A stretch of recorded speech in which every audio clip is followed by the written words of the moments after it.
Well, I haven't spoken to you for a week. Tell me, what have you learned or realized or, become aware of? Well, I'm sorry to say that there's witch hunts going on in Libya right now, in Tripoli and other places.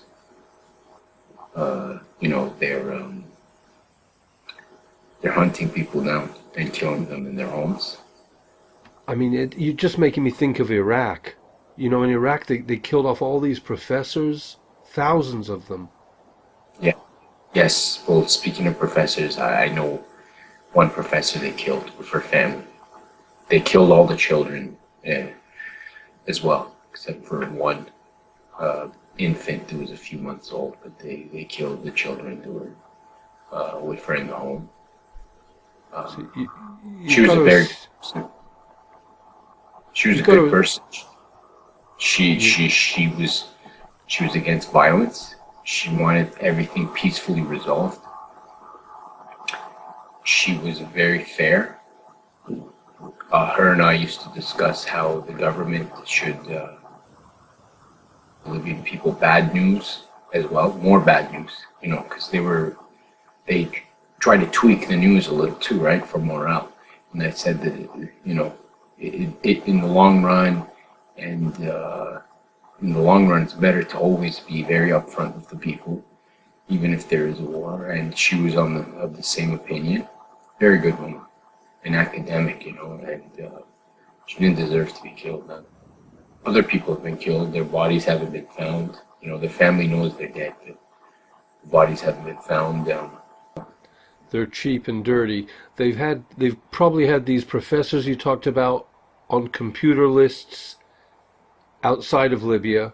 These people were targeted and lined up for it, and you say she was for peace, but they've got a whole Yeah, history she of was. bombing people. Anybody who knows her knows. But they've got a whole history of assassinating people that are for peace. It's No, no, just listen, I know that Luther King, for starters, many in Central America, many leaders of the Catholic Church were killed.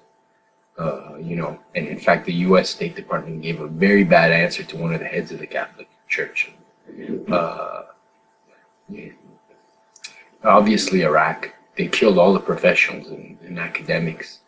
All the in Iraq, there was a genocide against professors in Iraq. absolutely thousands killed, targeted. The Killings of Ibrahim. professionals and professors. So unfortunately, Gaddafi just made a speech, on RITV. I guess you've been watching RITV. I mean, it's all in Arabic, but they're uh, that's where you hear what Musa Ibrahim and Gaddafi have to say. They're exclusively being broadcast on RITV, which is based in Syria.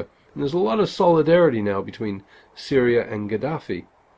But uh, These things should have existed sooner. It should have existed sooner. This solidarity between Libya and Syria, the people, yeah, people to people. yeah. Um, Well, it's and even beyond I'm sorry to people. say, while we're speaking of this subject, that they're doing the same thing to Syria. Oh, You for know, sure, for and sure. they're marginalizing the authentic opposition in Syria for a pseudo foreign opposition that they control. There's a transitional council for Syria. None of them have lived in Syria. They all lived outside. Okay, Sounds like and they'll recognize. that's what For I've been told example, about the Dr. Afghan government as well. Radwan, for example, refuses to categorically announce whether, if he's in charge of Syria, would he recognize the state of Israel or not. He refuses to answer this. Where's the transparency? I'm not making this an issue about recognizing Israel or not, but this shows that this is a politicking person who's not transparent. Okay, and the BBC and BBC Arabic and other Al Jazeera have given this guy a major platform. And if you look at this guy's resume and CV of what associations and organizations he's involved with, you're going to see this is another one of Washington's men in an Arab country they want to take over. It's interesting. There's a whole pattern developing in every country, the same type of story unfolding. You know that Bernard Levi is due to be in Algeria on Thursday. There are news reports to say Yes. Well, his friend is in the Transitional Council for Algeria, I believe, or involved with it. in We spoke Paris, about yeah. Transitional Council to Algeria, and I can tell you that the Human Rights League tied to Algeria the mother of that network, the hub for that network is in France. And one of the members of that organization is friends with Bernard Henry Levy. Oh, for sure. So, I'm not surprised at all. He was actually born in Algeria, so maybe they can't refuse him entry. I have no idea. But Gaddafi just said today that NATO can't keep bombing forever, and as soon as they stop bombing, then the Libyan army will win. But I'm afraid they can bomb forever. They've been bombing Afghanistan for 10 years. Running out of bombs. They're running out of bombs, and there has been a strong counteroffensive for the last few days. Yeah, big time. But still, they're being bombed. I mean, they're you can't fight the bombs from the sky. Yeah, but the Lebanese were bombed. Okay, Omar Mokhtar was bombed. Ottoman Libya was bombed. Let me tell you about Ottoman Libya. The Italians bombed Ottoman Libya. Okay, and that was when strategic bomb became a new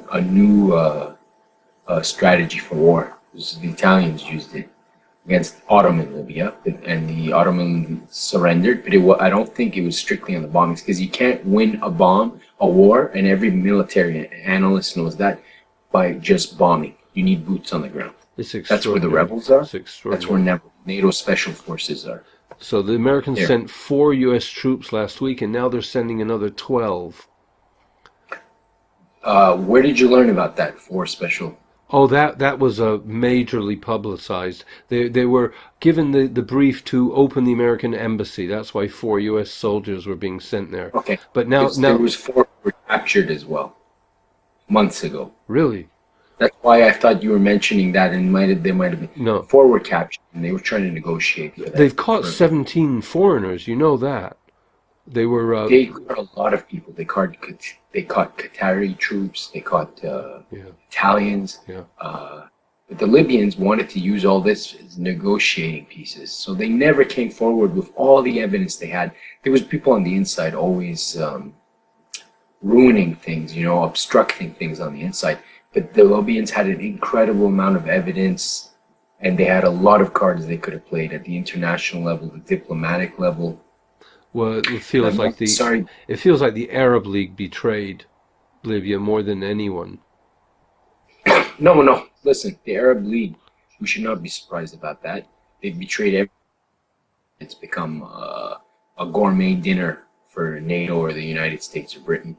They did this to Palestinians. They betrayed the Palestinians, first of all. Sudan, they betrayed Lebanon when it was being bombed. In Lebanon, they called it the Arab conspiracy against Lebanon. They betrayed Ba'athist Iraq when President Saddam Hussein was the head of state. They'll betray each other. Have no faith in that league. It's a hollow league, and the leaders there have nothing in common but the halls. They'll all backstab each other. And as many call them, there's a reason why they're called half men. It's an Arab expression which is very insulting. But there's a reason why they call each other half men. Those aren't my words, but there's a good reason why they call each other half men. And their intelligence agencies work against each other, and they also work to please each other. They work to please each other.